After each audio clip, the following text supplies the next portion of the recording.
వడాపావుతో రోజుకు 40,000 సంపాదిస్తుందంటే నమ్ముతారా?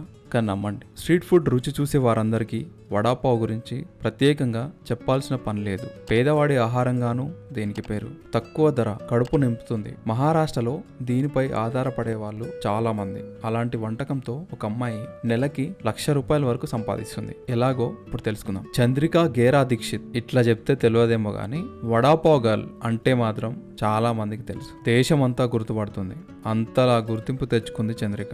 ఈమెది ఢిల్లీ. హల్దీరామ్స్ లో ఉద్యోగం చేసేది ఇంతకుముందు. కొడుకు డెంగ్యూ బారిన పడితే చూసుకోవడానికి ఉద్యోగం మానేయక తప్పలేదు ఆమెకి. భర్త బైక్ టాక్సీ నడుపుతుంటాడు. మళ్ళీ ఉద్యోగం కొనసాగిద్దామంటే వేలకాని వేలల్లో తన కొడుకుని చూసుకోవడం చాలా ఇబ్బంది అయ్యేది ఆమెకి. అప్పుడు తనకిష్టమైన వంటకాన్ని ఉపాధిగా మలుచుకుంది చంద్రిక. ఢిల్లీ అంటే చోలే భటూరే, పరాటా మిగతా వాళ్ళతో పోలిస్తే భిన్నంగా ఉండాలని వడాపావుని ఎంచుకుంది. దాన్ని తయారు చేసే ఓ బండిని పెట్టుకుంది. తన చేతి రుచికి అందరూ ఫిదా అవుతుంటే చాలా తొందరగా గుర్తింపు తెచ్చుకుంది ఆమె. అలా ఆమె గురించి ఓ ఫుడ్ బ్లాగర్ కి తెలిసింది. అతనితో చంద్రిక తన కథను పంచుకుంది. వీడియో కాస్త సోషల్ మీడియాలో చాలా వైరల్ అయిపోయింది. అలా దేశం మొత్తానికి ఆమె గురించి తెలిసింది. అప్పుడప్పుడు వార్తల్లోకి ఎక్కుతూ తాజాగా హిందీ బిగ్ బాస్ షోలో పాల్గొనే అవకాశం దక్కించుకుంది. అప్పటిదాకా స్వయం కృషితో ఎదిగిన అమ్మాయిగా చంద్రికకు పేరుండేది. తీరా తన సంపాదన గురించి తెలిసి అంతా ఆశ్చర్యపోతున్నారు. షోలో తోటి వారితో మాటల్లో సందర్భంగా